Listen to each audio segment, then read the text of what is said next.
आदित्य का जो वीडियोज़ है वो आप जो नए नए बाइकर्स है वो थोड़ा ज़रूर फॉलो करो, उसको सब्सक्राइब करो। और आदित्य का मेरे को बहुत गर्व लगता है कि ये जो लड़का है वो बहुत कुछ करके दिखाने वाला है। आगे बाइकिंग में उसका जो एम है और आगे उसका जो गोल्स है उसके लिए मैं थोड़ा प्रार्थना करता हूँ, उसके जो गोल्स है वो पूरे हो जाए। धन्यवाद।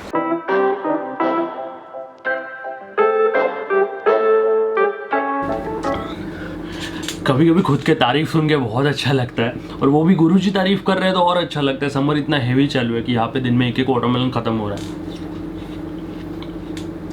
गुरुजी की बात छोड़िए तो कोकन की बात आती है, और कोकन की बात आ रही है तो सबसे पहले हम लोग कोकन के ड्रोन शॉट्स देखेंगे।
आज की कहानी है मेरे और गुरुजी के बारे में। ये कहानी शुरू होती है 2017 में, 5 अक्टूबर 2017। ये दिन मेरी लाइफ में बहुत मायने रखता है। ये कहानी बताने से पहले आपको 2013 की कहानी बतानी पड़ेगी।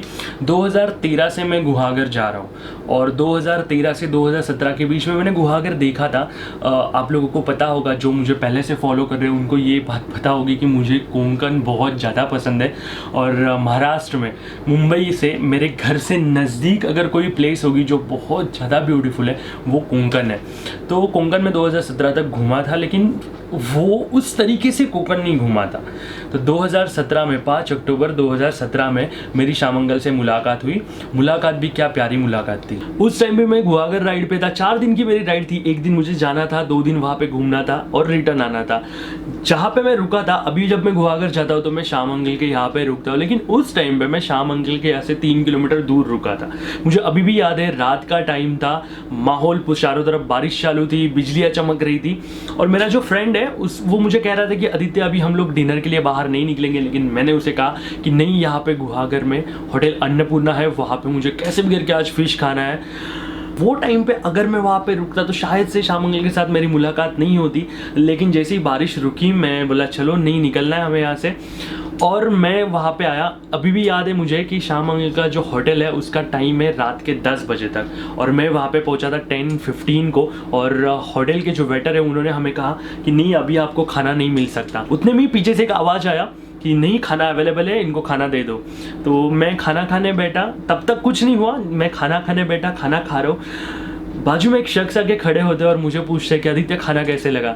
मैंने पहला आंसर दिया कि खाना तो अच्छा है, लेकिन दिमाग में एक चक्कर घूमने लगा कि इनको मेरा नाम कैसे पता है। उतने में उन्होंने कहा कि आदित्य, मैं आपके वीडियोस देखता हूँ, मैं आपको वीडियोस बहुत लाइक करता हूँ, आपका कंटेंट बहुत प्यारा है। और उस टाइम पे पहली बार आपके भाई की और शामंगल की मुलाकात हुई। मुझे पता भी नहीं था कि ये रिश्ता इतना बड़ा होगा। आगे जाएगा ये बात नहीं, लेकिन ये रिश्ता इतना बड़ा होगा ये बिल्कुल पता नहीं था। उसके नेक्स्ट डे मैं मुंबई आने वाला था, तो शामंगल के साथ बातें हुई। उसके बाद हमारे नंबर एक्सचेंज हुए। आप जो मुझे पूछते रहते हो ना कि मुझे डाउन टू अर्थ रहना बहुत पसंद है और मुझे सिंपल रहना है हमेशा। कुछ दिनों पहले एक वीडियो के नीचे एक कमेंट आई थी कि आदित्य सब ठीक है लेकिन कभी घमंड मत करना। उसका मैंने आंसर दिया था कि सब कुछ हो सकता है, लेकिन घमंड के साथ मेरा 36 का आंकड़ा है और हमें कभी घमंड छू भी नहीं सकता। हमारे पास एटीट्यूड है, हमारे पास घमंड है, हमारे पास ईगो है, लेकिन उनके लिए जिनको दिखाना चाहिए। तो ये जो सारे संस्कार है ना, ये संस्कार मेरी माँ के बाद मुझे श्याम अंकल से मिले हैं। श्याम अंकल का इतना बड़ा एम्पायर है, गुहागर में उनका होटल है, लेकिन आप में से कोई भी उन्हें मिलोगे तो एक चीज़ नोटिस करोगे कि वो बहुत सिंपल है, बहुत हम्बल है और आपको वो पूरी तरह हेल्प करेंगे।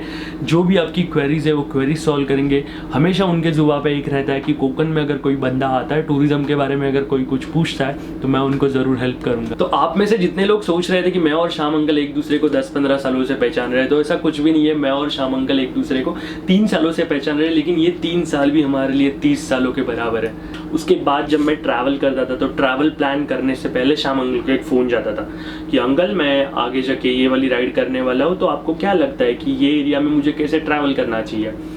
एक बात, मैं ट्रैवल पहले से करता था, नेचर मुझे पहले से पसंद था, लेकिन ये जो मैं हमेशा लाइन बोलता हूँ, मंजिल से ज़्यादा सफ़र खूबसूरत है, ये लाइन मुझे श्याम अंकल से सीखने मिली। हालांकि फिल्मी लाइन है, मूवी में यूज़ हुई है, लेकिन श्याम अंकल ने मुझे रूबरू दिखाया कि होता क्या है कि जब हम लोग सफ़र करते तो हमें कैसे एंजॉय करना चाहिए, हमें कौन सी चीज़ों का आनंद लेना चाहिए। ट्रैवल तो सब करते हैं, यहाँ से वहाँ सब लोग जाते हैं, लेकिन वो ट्रैवल मेमोरेबल कैसे हो, उस ट्रैवलिंग की यादें हमारे लाइफ में कैसे जुड़े, ये सारी सिखाने का काम श्याम अंकल का था। उसी दौरान श्याम अंकल ने मुझे बाइक के कुछ टिप्स दिए और हमेशा कहते हैं ना, एक्सपीरियंस वाले बंदे अगर टिप्स दे रहे हैं तो वो शांति से सुनो। श्याम अंकल ने अपने लाइफ में 20 या 30 साल कुछ बाइक चलाई है और मेरा एक्सपीरियंस कुछ 2013 से अभी तक का।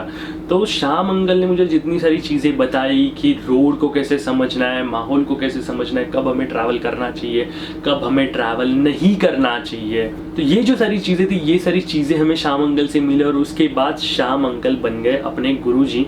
हम सब लोग अपने लाइफ में किसी ना किसी से इंस्पायर होते हैं। मैं अपनी लाइफ में सबसे ज़्यादा इंस्पायर होता हूँ मेरी मामा से।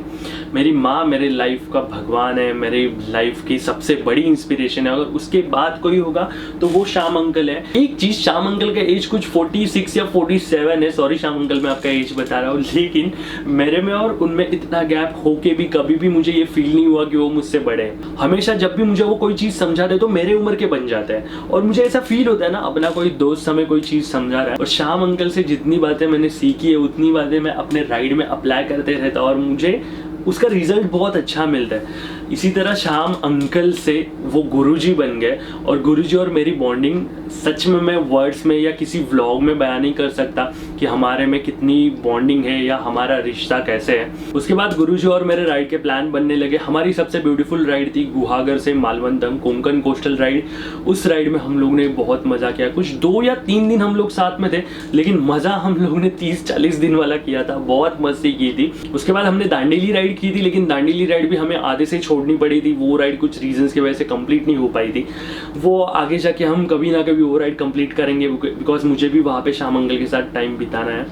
उसके बाद छोटे मोटे राइड्स होने लगे जो गुहागर के आजू बाजू थे, और सबसे बड़ी टूर थी कुर्क वाली टूर, जहाँ पे हम लोग ने 5-6 दिन निकाले थे और हम लोग कार से गए थे।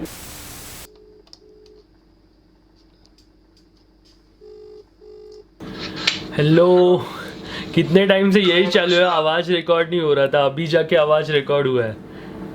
कैसे हो? ओके, बिल्कुल मजे में। सबसे पहला सवाल, कैसा लग रहा हूँ?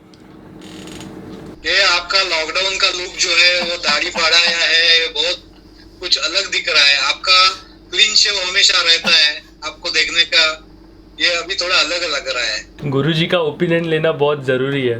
कुछ दिनों पहले कमेंट आया था कि गुरुजी और आपकी स्टोरी बताओ, तो एक छोटी सी स्टोरी मैंने शेयर की है। मैंने सुना अभिजीत को आपने कुछ एक्सरसाइज दी है।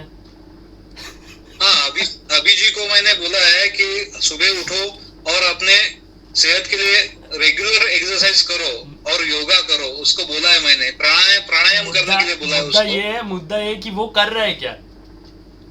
हाँ, उसने 1-2 वीडियो मेरे को डाल के रख दिया, दिखाया। तो भी प्लान ऐसे चालू था कि इतनी सारी बातें चालू थी, तो मैं डिसाइड कर रहा था लॉकडाउन के बाद हम दोनों कुछ राइड करें। मैं भी चाहता हूँ कि आपके साथ एक राइड अच्छी बन जाए। एक सवाल, हम दोनों एक दूसरे को 3 सालों से जान रहे हैं और 3 सालों में अपनी बॉन्डिंग थोड़ी अलग लेवल की है। तो आपको हमारे बॉन्डिंग के ऊपर क्या फील होता है, कैसे लगता है? मतलब हमारा जो रिश्ता है, गुरु चेले का जो रिश्ता है। मैं सच बताऊं आदित्य, आपका जो मन जो है ना वो दिल का जो बात रहती है अपनी और मेरी, तो क्लियर रहती है उसमें, क्रिस्टल क्लियर बोलते हैं ना, वो ऐसा बात है अपना। जो भी है कुछ मेरे मन में है वो मैं आपको बता देता हूँ, आपके मन में है वो मेरे को आप बता देते हैं। और जो जो मैंने जो आपको बताया, कुछ मेरे मन की बात मैंने बताई आपको, वो आपने सही की है और मेरे को बहुत अच्छा लगता है। आप वो फॉलो करते हैं और आगे जाके आप बहुत कुछ करने वाले हैं। और कैसे हो? मुंबई में कैसा है? एकदम मजे। मुंबई में तो बाहर निकलने नहीं मिल रहा है, घर पे ही बैठे हैं, घर पे कुछ ना कुछ चालू है, पुराने वीडियोस देख रहा हूँ, कुछ नई चीजें सीख रहा हूँ। मैं भी ऐसा करता हूँ हर दिन। एक दिन ऐसा नहीं गया कि एक आदित्य का वीडियो नहीं देखा। मैं हमेशा एक ना एक तो वीडियो देखता रहता हूँ। लद्दाख का सीरीज मैंने देखा, कोंकण का भी सीरीज देखा और आपका साउथ का सीरीज भी मेरे को बहुत अच्छा लगा। और ज्यादा करके याद आती है कि अपना पहला जो डोमिनार लेने के बाद अपना कोंकण का जो मालवण का राइड हुआ था, वो बहुत अच्छा राइड हुआ था। थोड़ी देर पहले भी वही बात कर रहा था कि हमारी जो कोस्टल राइड हुई थी 3 दिनों की, लेकिन हम लोग ने मजा किया था कुछ 30-40 दिन का। आप अपना ख्याल रखो। बहुत अच्छा लगा और डैडी मम्मी को भी मेरी तरफ से प्रणाम बोलो। जरूर आप भी अपना ख्याल रखो। जल्द से जल्द मिलते हैं। राम अंकल से जब भी मेरी बात होती है मैं इतना इमोशनल होता हूँ। अभी भी वीडियो कॉल पे बात करते समय बहुत बार ऐसा हुआ कि मैं ब्लैंक हो रहा था। वो ब्लैंक एक अलग तरीके का नर्वसनेस है, मैं आपको वर्ड्स में वो नहीं बता सकता। मैं आपको ये नहीं बता सकता कि जब हम लोग एक दूसरे को मिस करते हैं तो क्या लेवल तक मिस करते हैं, और इसीलिए मैं उनको गुरुजी मानता हूँ। तो गाइस आज के लिए हम लोग यहाँ पे ही रुकते हैं। और ज़्यादा बात करूँगा तो मैं और ज़्यादा इमोशनल हो जाऊँगा।